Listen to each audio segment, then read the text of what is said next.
Hello friends, मी Shilpa Deshmukh Sam's family home किचनमध्ये तुमचं सगळ्यांचं स्वागत. आज मी पुन्हा रेसिपी घेऊन आली आहे साबुदाण्याची खिचडी. तर ही ब्लॅक पेपर याच्यातूनच मी ब्लॅक पेपर टाकून मी उसळ बनवणार आहे.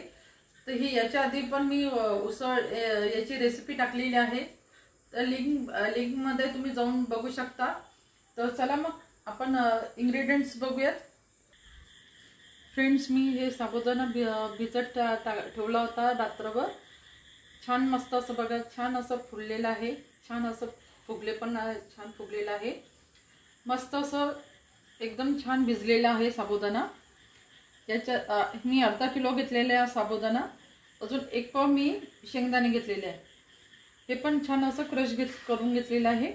इथे मी 4-5 मिरच्या बारीक कापून घेतलेल्या आहे आणि हे ब्लॅक पेपर चांगला क्रश करून घेतलेला आहे. आज आपण ब्लॅक पेपरचं उसळ बनवणार आहे साबुदाण्याची. इथे मी अर्धा लिंबू घेतलेला आहे, अजून साखर घेतलेली आहे इथे, आणि चवीनुसार आपण मीठ टाकणार आहोत. तर चला मग आपण रेसिपी बनवायला सुरू करू. फ्रेंड्स, मी आता कढई ठेवली आहे, अजून तेलही टाकून झालेलं आहे. याच्यात आता तेल टाकून झालेलं आहे. आता मी याच्यात जिरं टाकते.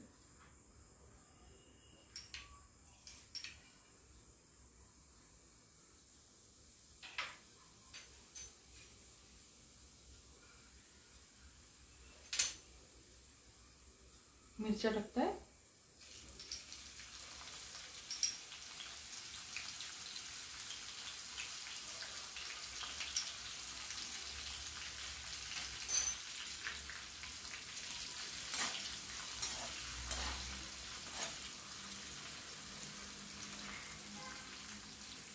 मिरच्या होऊ देते चांगल्या. आता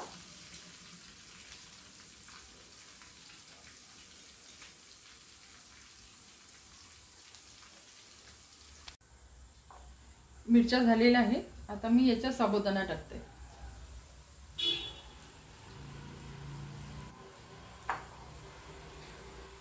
शेंगदाणे टाकते.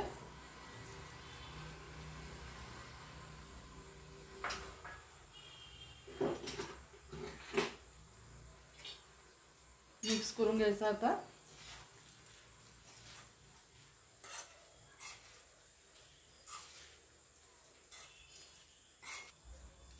आता याच्यात साखर टाकायची. आपल्याला जेवढं हवं आहे तेवढं आपण गोड कमी जास्त करू शकतो आपण. मी 2 चमचे टाकलेले आहे. आता मीठ मी स्वादानुसार टाकत आहे.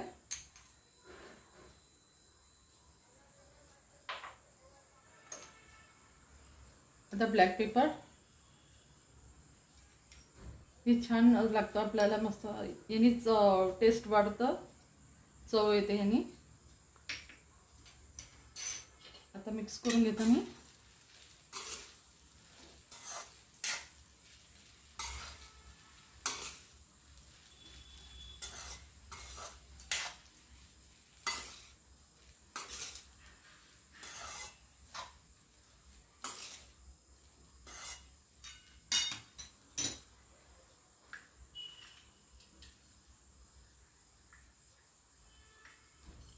तर लास्टमध्ये लिंबू पिळून टाकायचं आहे.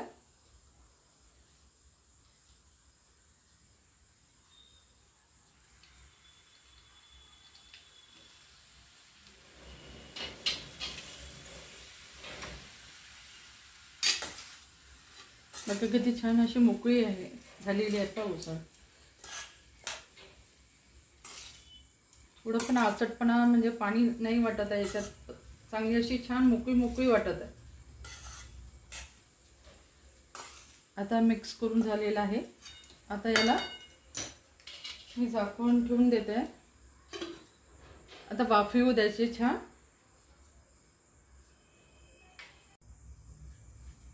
फ्रेंड्स, आता मी चेक करते.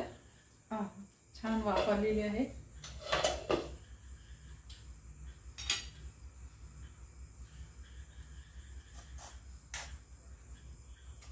छान शिजली आहे. अशी मोकळी झाली आहे. बघा किती छान मोकळी झालेली आहे. एक एक दाणा असा मस्त मोकळा झालेला आहे. आणि दिसतं पण खूप सुंदर।